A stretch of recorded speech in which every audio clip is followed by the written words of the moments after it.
La lección que vamos a considerar en esta mañana le he titulado Disfrutando la vida cristiana. En el libro de los Hechos, en el capítulo 2, versículo 44, dice la Escritura: todos los que habían creído estaban juntos y tenían en común todas las cosas, y vendían sus propiedades y sus bienes y lo repartían a todos según la necesidad de cada uno. Verso 46, y perseverando unánimes cada día en el templo y partiendo el pan en las casas, comían juntos con alegría y sencillez de corazón, alabando a Dios y teniendo favor con todo el pueblo. Y el Señor añadía cada día a la iglesia los que habían de ser salvos. Una escena preciosísima, hermanos, la que podemos contemplar aquí acerca de la iglesia en sus inicios, la iglesia primitiva allí en Jerusalén. Podemos decir, hermanos, que el cristianismo es la religión que Cristo Jesús estableció, el Hijo de Dios. Los que nos hemos convertido en discípulos de Cristo Jesús nos identificamos como cristianos. Nosotros conformamos la iglesia que el Señor Jesucristo compró con su propia sangre. Nosotros, hermanos, en nuestra vida todo gira en torno a lo que el Señor Jesucristo nos ha mandado. El hecho de ser cristianos implica, hermanos, que tenemos a Jesús como Señor, como Maestro. Y todas las cosas que Él mandó, nosotros procuramos saberlas, aprenderlas y practicarlas. Eso es el cristianismo. Originalmente, la vida de los primeros cristianos, podemos decir, era envidiablemente hermosa, por lo que acabamos de leer hace unos momentos. Dice la palabra de Dios que estaban juntos. Podían estar juntos, disfrutaban estar juntos. Y dice la Escritura que tenían todas las cosas en común. No era lo mío es mío y lo tuyo tuyo, no, lo mío es tuyo también.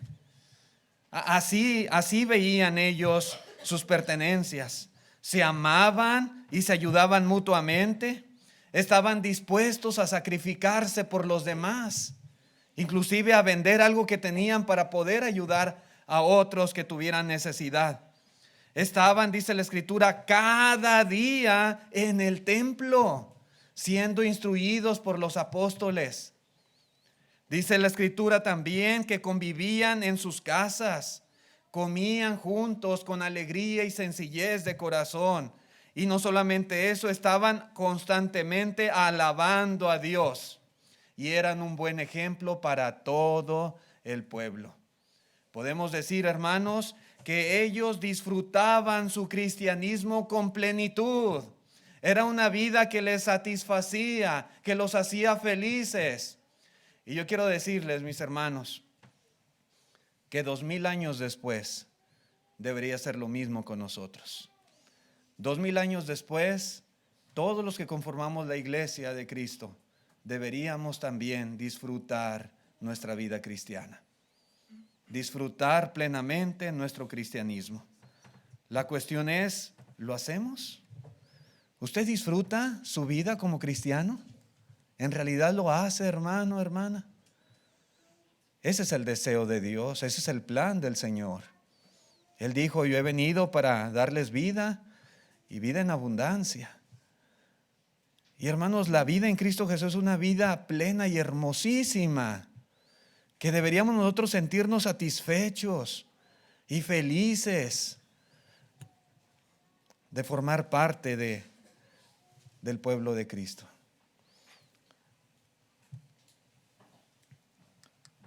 El Señor Jesús dijo que el reino es como un tesoro escondido o como una perla preciosa. Y aquellos que lo encuentran se llenan de gozo. Y dice que venden todo lo que tienen para ir y comprar aquel terreno donde estaba el tesoro o aquella perla preciosa de gran precio. Hermanos,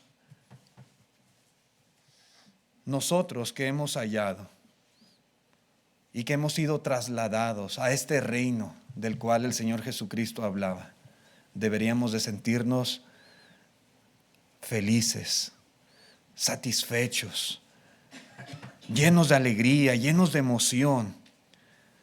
Tenemos, hermanos, un don preciosísimo, el formar parte del pueblo de Dios, el poder practicar la vida cristiana, el tener a Jesús como Señor.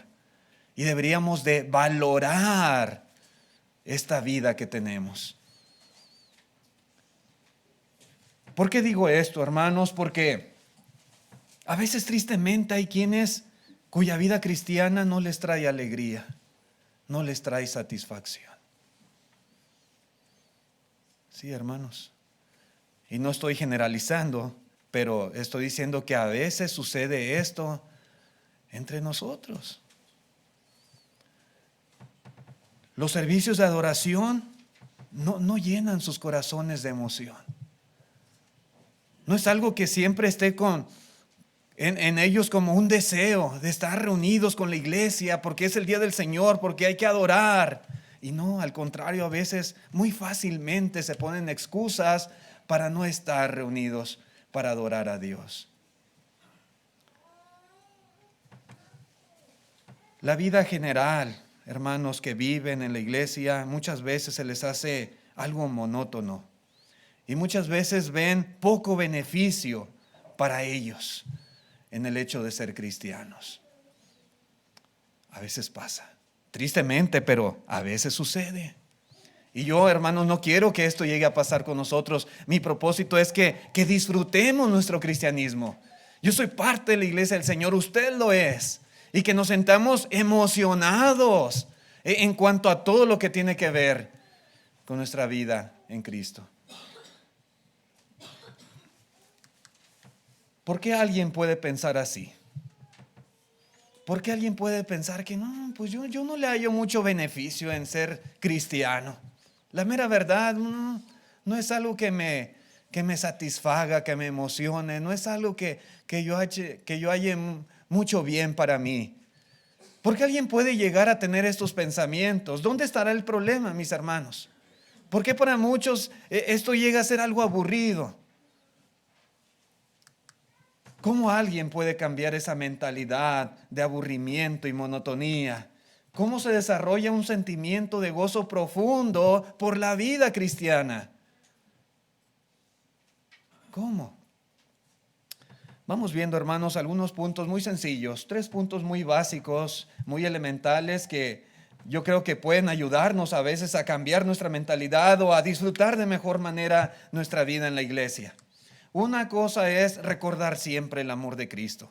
Y eso es algo muy básico, muy elemental, pero a veces lo pasamos por alto. A veces no lo recordamos como deberíamos de hacerlo. A veces simplemente lo tenemos ahí como un evento que pasó y nada más. Nos tenemos que reflexionar constantemente en cuánto nos ama el Señor. En la segunda a los Corintios capítulo 5 versículo 14 dice el apóstol Pablo, note usted en sus palabras, dice, porque el amor de Cristo nos constriñe, pensando esto, que si uno murió por todos, luego todos murieron. ¿Qué podemos ver aquí en las palabras del apóstol Pablo, hermanos? Yo creo que nadie que estudie su vida o que haya considerado, ¿verdad?, todo su ministerio y todo lo que él hizo, su obra, su trabajo, puede dejar de preguntarse qué le hacía servir al Señor de una manera tan infatigable, tan desprendida, tan diligente. ¿Por qué Pablo, hermanos, entregó todo su ser, cuerpo y alma a la obra que Cristo lo había enviado? Y hermano, sufrió tanto, padeció tanto, pero él siempre, hermano, no hubo nada en absoluto que lo hiciera desistir del trabajo que el Señor le había enviado a hacer. Pero ¿qué le hacía servir al Señor de una manera así? Bueno, dice aquí este versículo 14 que era el amor de Cristo, el amor del Señor. Hermanos, la respuesta es muy básica. Cuando nosotros consideramos el amor de Cristo, hermanos, nuestro servicio al Señor va a fluir, voluntaria, espontánea, mente. Y hermanos, vamos a hacerlo con todo nuestro corazón, con todo nuestro deseo, fervorosamente.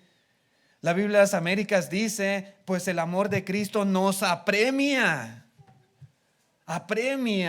habiendo llegado a esta conclusión, que uno murió por todos, por consiguiente todos murieron.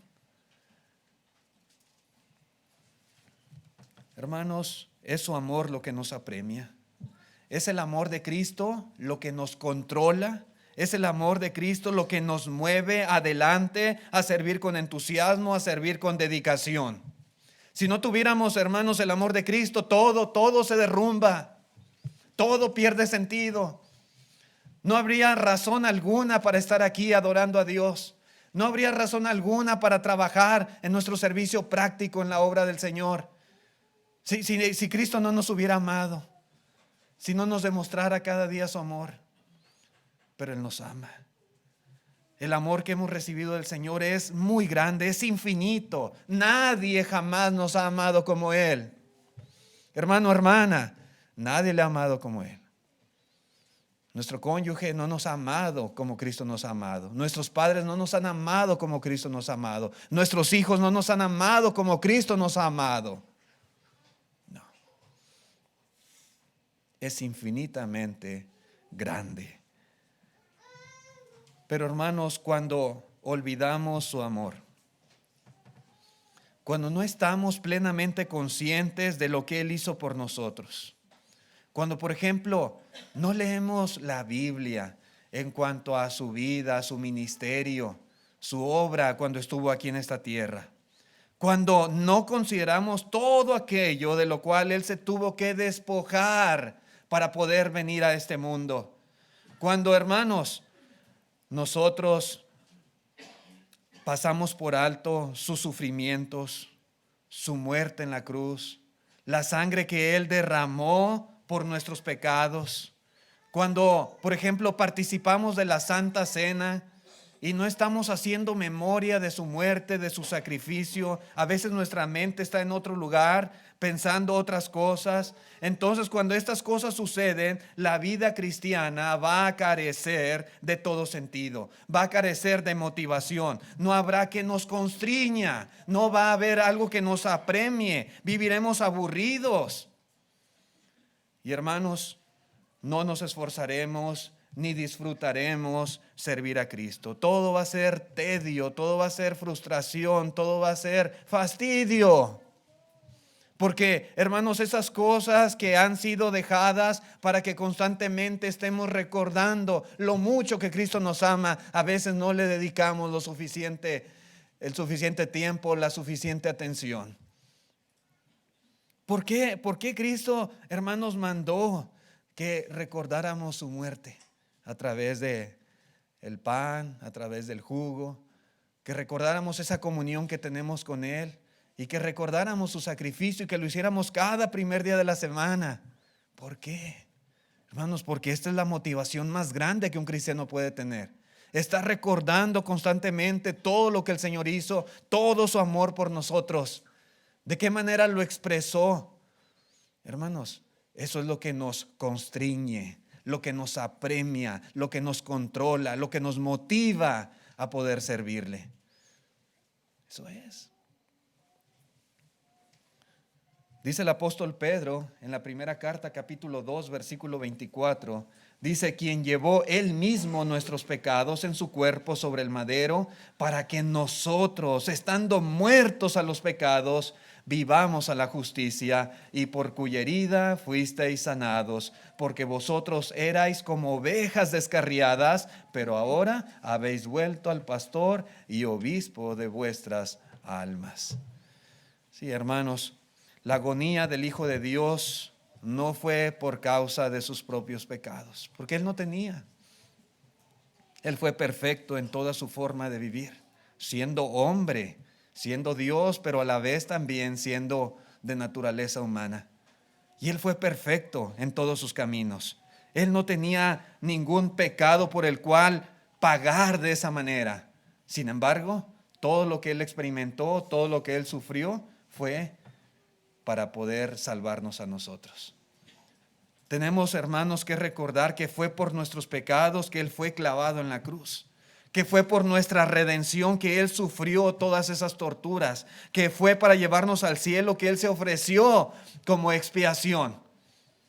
Su cuerpo fue la ofrenda por nuestros pecados. Hermanos, eso es amor. Ese es el más grande amor y es el más desinteresado amor. Y el Señor lo mostró por todos nosotros. Así que cuando lleguemos a comprender y a apreciar el amor de Cristo, también seremos constreñidos para servir voluntaria y fervorosamente a nuestro Señor. Hermanos, procure siempre tener en su mente este recuerdo de todo lo que Cristo hizo por usted, por sus pecados, todo lo que Él sufrió, todo lo que Él estuvo dispuesto a padecer por llevarle a la gloria. Como dice el escritor de los Hebreos, llevar muchos hijos a la gloria. Hermanos, otra cosa también que quisiera así rápidamente considerar es que tenemos que evitar el espíritu pesimista. Va a ser muy difícil disfrutar la vida cristiana. Va a ser muy difícil ser fervorosos en la iglesia del Señor si nuestro espíritu, nuestra mentalidad es una mentalidad negativa en todas las cosas. Para poner gozo y entusiasmo en nuestra vida cristiana necesitamos dejar de estar muchas veces buscando y centrando nuestra atención siempre en todos los aspectos negativos. Tenemos que cambiar, hermanos, esa forma que a veces llegamos a desarrollar. Y es que es común y a veces se ha visto, ¿verdad?, a través de la historia desde allá del pueblo de Israel, que a veces uno llega a adoptar una postura quejumbrosa en cuanto a todo lo que sucede en nuestro entorno. Debemos entender que no hay personas, hermanos, perfectas. Recordemos, solamente Cristo fue perfecto en toda su forma de vida. Pero no hay persona perfecta hoy en día a nuestro alrededor.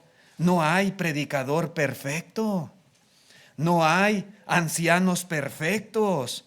No hay directores de culto perfectos. Y no hay congregación perfecta. No la hay. En toda la extensión de la palabra, hermanos, no podemos decir que alguien sea perfecto así, de esa manera. A veces podemos llegar a ser demasiados renegones, voy a usar esta palabra. Todos renegamos. Nada nos gusta. Nada nos tiene contentos. Nada se hace bien. Nada está correcto. Y siempre, hermanos, es esa forma de ver las cosas así. Pesimista, negativamente. Suele suceder. A veces adoptamos consciente o inconscientemente, por ejemplo, la actitud que tenía el pueblo de Israel. Ustedes recuerdan cómo fueron ellos. Allá en el libro de los Números, hermanos, está aquí Moisés, ¿verdad?, hablando con Dios y expresándole toda su frustración por ese pueblo que le tocó dirigir. Dice él en el verso 12, Números 11:12, concibí yo este pueblo, le dice Moisés a Dios. Lo engendré yo para que me digas, llévalo en tu seno como lleva la que cría al que mama, a la tierra de la cual juraste a sus padres. ¿De dónde conseguiré yo carne para dar a todo este pueblo?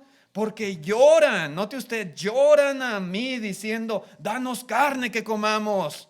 No puedo yo soportar a todo este pueblo que me es pesado en demasía.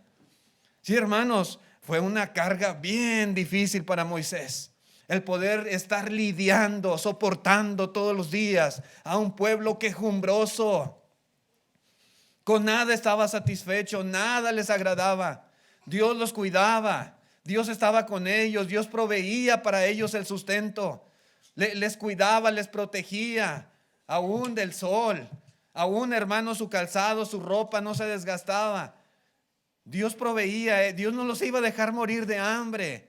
No, pero ellos querían otras cosas. Solamente se fijaban en lo que no tenían. Y ahí estaban siempre murmurando y murmurando, quejándose contra Moisés. Y esto, hermanos, le hacía pesada la vida a este profeta de Dios. De tal manera, hermanos, que él está aquí, desahogándose con el Señor, diciéndole: Señor, no puedo yo soportar a todo este pueblo. No puedo. Verdaderamente, hermanos, esto es algo que no debemos nosotros hacer. Esta clase de actitud no es la que nos ayuda a disfrutar nuestra vida. Ellos tenían que disfrutar. Iban hacia la tierra prometida. Dios los había sacado de Egipto. Ya no eran esclavos. Dios los cuidaba. Pero no disfrutaban su vida.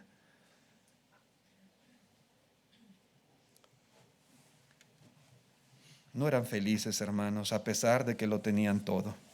En Mateo capítulo 12 vemos otro ejemplo más. Mateo 12.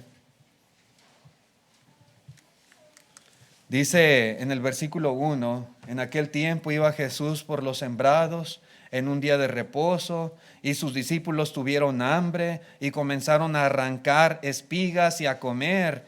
Viéndolo, los fariseos le dijeron: aquí tus discípulos hacen lo que no es lícito para hacer en el día de reposo. Hermanos, la ley de Moisés prohibía meter la hoz y cortar con la hoz, ¿verdad? Las espigas en día de reposo, pero no prohibía el arrancar espigas con la mano para comer. Pero estos hombres, hermanos, lamentablemente, aún las actividades más insignificantes de Jesús y de sus discípulos siempre eran observadas y examinadas a detalle. ¿Por qué hacían esto? ¿Cuál era la razón de ser tan minuciosos, tan escrupulosos en cuanto a cada cosita que hacía Jesús y sus discípulos? Bueno, porque ellos estaban resueltos a encontrar algún pecado, alguna falta en Jesús. Eso era lo único que les importaba. No había más. Ellos no le daban valor a sus enseñanzas. Tuvieron el gran privilegio de conocer a Cristo Jesús, estar frente a Él, el Hijo de Dios, escuchar sus enseñanzas, ver todas las maravillas que hizo, todos sus milagros y prodigios, todas las buenas obras, conocer su carácter, su vida. Pero eso, hermanos, lo desechaban. Eso no importa. Queremos ver en qué falla. Queremos buscarle algún error, alguna falta. Y eso era todo su enfoque. Nada más. Ellos, hermanos, tenían una actitud que no les permitía valorar y disfrutar este privilegio, esta bendición de oír y ver las obras que el Hijo de Dios en persona hacía. Sí, hermanos, una actitud que, hermanos, en nada ayuda, en nada beneficia la vida de los hijos de Dios. En Lucas capítulo 10, versículo 40, vemos otro ejemplo similar. Ahora es Marta, dice en el versículo 40, pero Marta se preocupaba con muchos quehaceres y acercando dijo: Señor, ¿no te da cuidado que mi hermana me deje servir sola? Dile pues que me ayude. ¿Y qué dijo el Señor? Marta, Marta, afanada y turbada estás con muchos quehaceres. Hermanos, Marta, yo puedo ver que no era feliz. Al menos en esta escena que nos describe aquí la palabra de Dios, ella no estaba contenta ni estaba satisfecha con el trabajo que estaba haciendo, con su servicio que desempeñaba. María estaba haciendo algo bueno. Ella estaba haciendo lo que todos debieron de hacer en ese momento.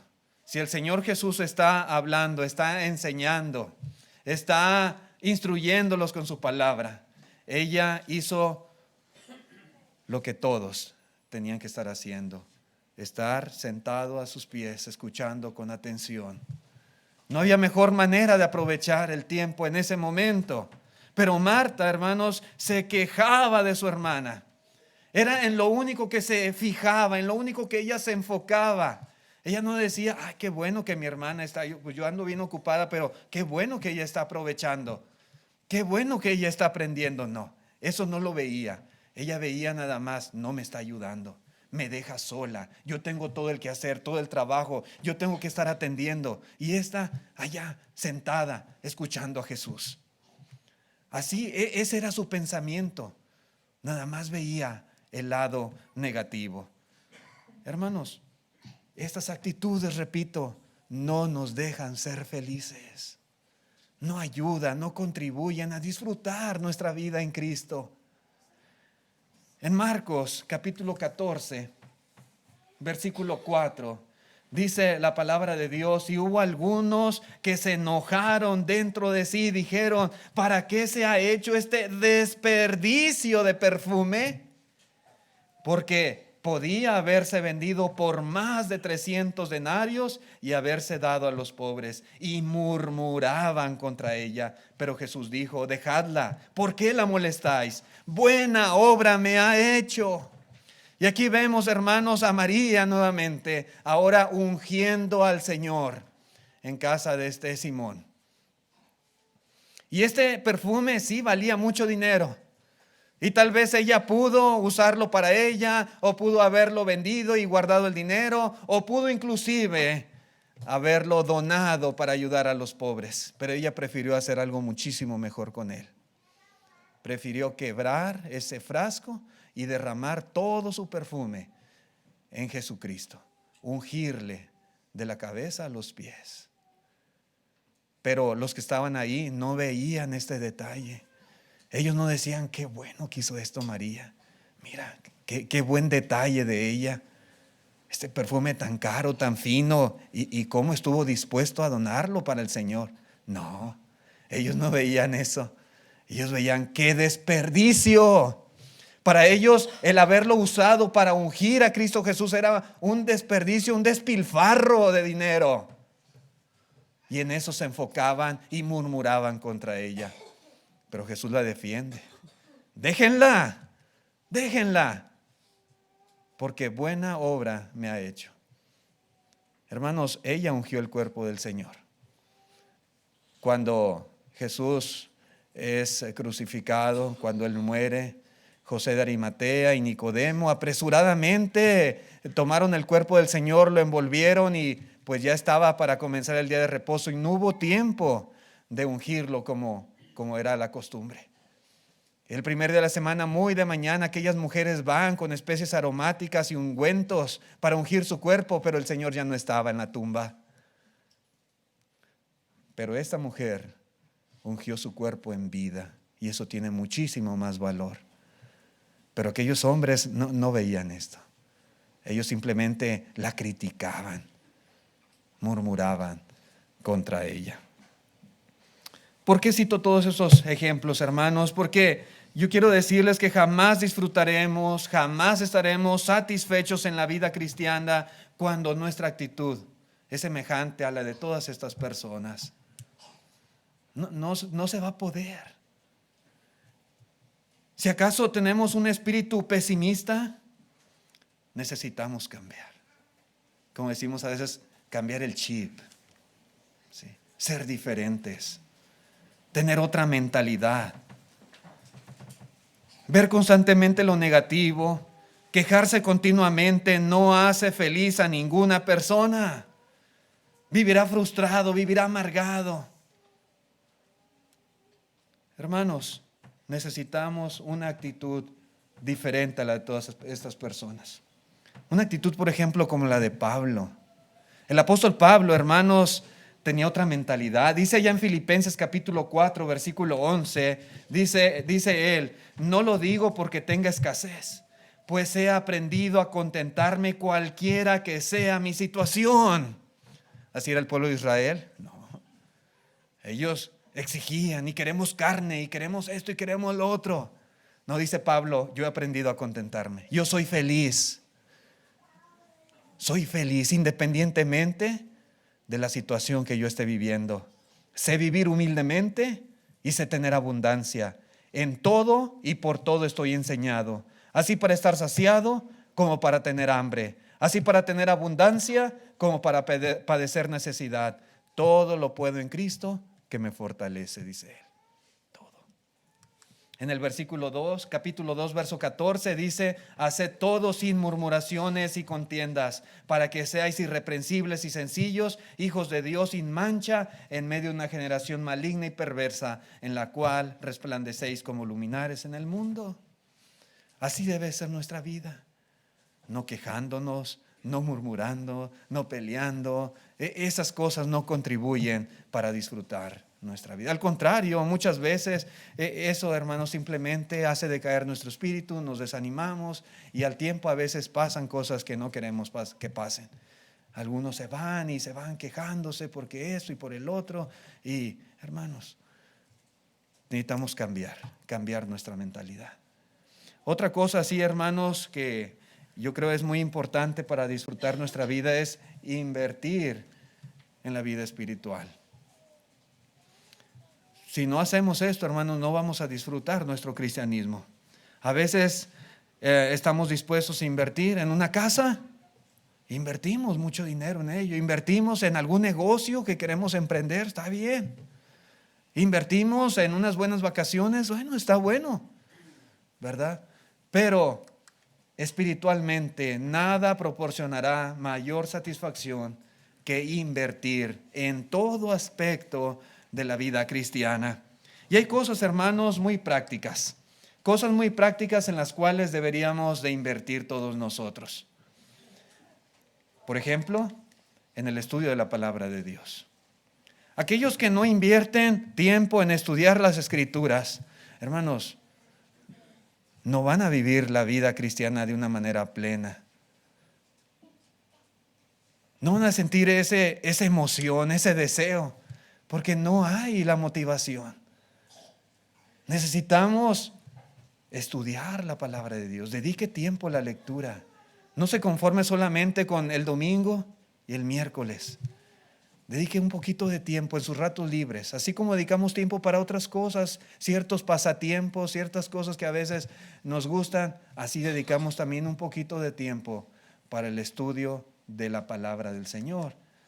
También la oración. Los cristianos necesitamos orar y orar sin cesar, como dice aquí Pablo. A veces no oramos, no tenemos esa cercanía con el Señor, esa comunicación con Dios. Necesitamos también invertir en ser maestros de la palabra de Dios. Enseñe las Escrituras. Si enseña, eso le va a ayudar a usted en el estudio también de la palabra. Eso le forza a tener que estudiar. Busque, hermanos, busque formas, medios para enseñar a otros. A sus amistades, en su casa, a sus hijos, a su familia, a sus conocidos. Busque. También, hermanos, la adoración a Dios. Necesita usted esforzarse. Yo sé que todos lo hacemos, yo sé que la mayoría, ¿verdad?, lo hace, pero como decía ahorita, no seamos personas que por cualquier cosita, ¿verdad?, fácilmente a veces fallamos a nuestra adoración a Dios. Invirtamos, hermanos, esfuerzo para estar a tiempo, por ejemplo aquí, cuando estemos adorando a Dios, hacerlo con todo nuestro corazón, ¿verdad? Estemos disfrutando esta reunión de alabanza, de culto al Señor. También en nuestra generosidad, seamos personas que invierten también en ayudar al que está necesitado, mayormente a los de la familia de la fe. Y no necesariamente tienen que ser aquí. A veces hay hermanos en otros lugares que necesitan de nuestra ayuda y podemos hacerlo. Hay que hacerlo. Es una manera de invertir en esforzarnos por ganar almas para Cristo. Hermanos, a veces decir, pues voy a tratar de salvar un alma a través de la enseñanza de la palabra de Dios, buscar algún prospecto, alguien con quien compartir el evangelio. Hermanos, en prepararnos para el liderazgo en la iglesia, se requiere muchas veces y no se puede elegir o escoger a alguien que no esté preparado para ese trabajo, para esa función. Pero prepararnos con tiempo, con anticipación, nuestra vida, nuestro servicio, nuestro amor a la obra, nuestro carácter, nuestra familia, etcétera, etcétera. prepararnos en ser buenos ejemplos para otros, invertir en estas cosas. Hermanos, esto es algo que nos va a ayudar mucho, grandemente, para poder nosotros disfrutar la vida cristiana. A veces las personas están buscando de forma equivocada la motivación para su vida. Esperan que el predicador sea la solución y que él diga algo, ciertas palabras mágicas que cambien la actitud de todos o de muchos. Hermanos, esto no va a pasar. Esperan que los ancianos propongan un plan, un programa que encienda el fervor de la iglesia o de ciertos miembros. Hermanos, a veces es lo que uno piensa, que ahí está la solución. A veces esperamos que alguien en particular sea quien cambie todas las cosas. Esperamos a veces que los cambios que se puedan dar en el servicio de la iglesia, en la reunión o en las clases bíblicas o en alguna actividad, devuelva el interés o los deseos por las cosas de Dios. Y buscamos por ahí, por acá, de esa manera. Y está bien, hermanos, cuando hay cosas a veces que mejorar, hay que hacerlo, por supuesto que sí. Pero lo que todos debemos darnos cuenta es que el gozo, la emoción y la satisfacción comienza en el interior de la persona. Podemos hacer todos los cambios y todos los arreglos y todo lo que sea necesario. Pero si no hay la motivación aquí, hermanos, va a ser bien difícil. Todo comienza en el interior de la persona y se va a manifestar en la respuesta correcta a la enseñanza de la palabra de Dios. Cuando hacemos las cosas bien, la alegría y la emoción llenarán nuestras vidas y por lo tanto, hermanos, despertaremos cada día buscando oportunidades para servir al Señor. Porque aquí está la motivación. Hoy es un día más que me ha dado el Señor. ¿Qué podré hacer en este día por el Señor? Sí, hermanos, ese es el punto aquí que tenemos que considerar. Así que, ¿quiere vivir una vida plena como cristiano? Recuerde el amor de Cristo, evite el espíritu pesimista e invierta en una vida espiritual. Esa es la lección, hermanos, de esta mañana. Muchas gracias por su atención. Tenemos el plan de salvación en pantalla para los amigos que aún no han obedecido el Evangelio. Les invitamos a que vengan a Cristo, a que se unan, ¿verdad?, a esta iglesia local, que sean parte del pueblo de Dios y que disfruten de una vida plena en Cristo Jesús, la cual es posible tener y disfrutar al máximo. Y Dios así lo desea que lo hagamos. Si usted no ha obedecido el Evangelio, si usted tiene fe en Jesucristo, está arrepentido de sus pecados, confiese esa fe en esta mañana y sea bautizado para que el Señor le perdone. Si hay algún hermano o hermana que pues no ha perseverado en la fe como debiera, que necesita hacer arreglos con Dios, en esta mañana también puede hacerlo, confesar delante de todos y con mucho gusto oraremos por usted. Gracias por su atención. Estemos de pie los que puedan para cantar el himno de invitación.